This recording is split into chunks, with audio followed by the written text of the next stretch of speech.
hold a press conference and tell the police that, citizens, that they're going to be met with equal force if they go and protest. And what he meant, he did not use the word protest precisely, but he said anyone who tries to disrupt the peace of the country. Protesters, how do protesters disrupt the peace of a country?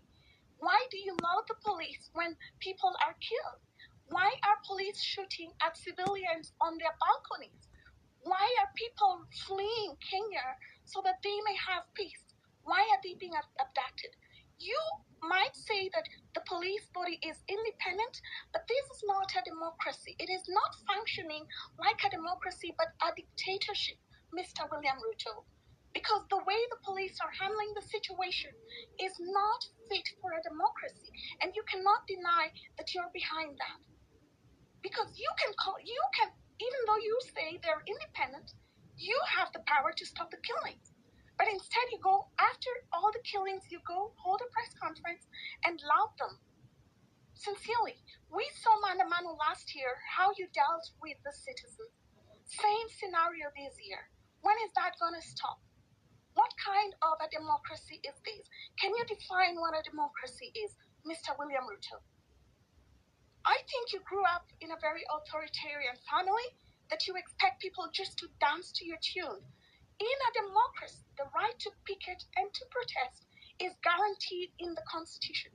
The countries you travel to, Germany and, United States, first of all, why did you grant them visa-free entry to Kenya? Africans do not have the luxury. Even diasporans don't have that luxury.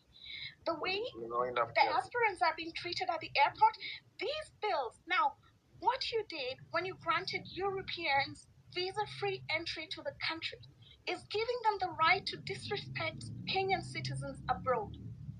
And the fee that was supposed to be incurred through the payment of visas is transferred to Kenyans. I mean, that is simple mathematics. You should know that. Okay, Kenyan German lady, thank why you don't so you much. set the same expectations for European nations and the West in general as they set for Kenyans?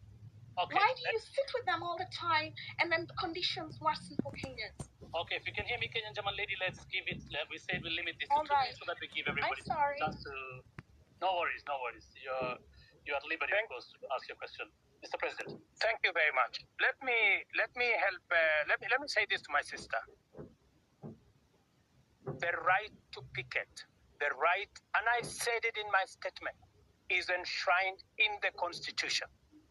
But let me also make a distinction. I said the protesters, peaceful, within their democratic rights, were hijacked. There are people who infiltrated.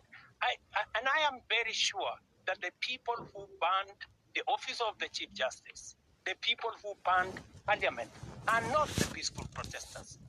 These are criminals who I was speaking to, and I was saying the police must stop criminals who are banning institutions, who are banning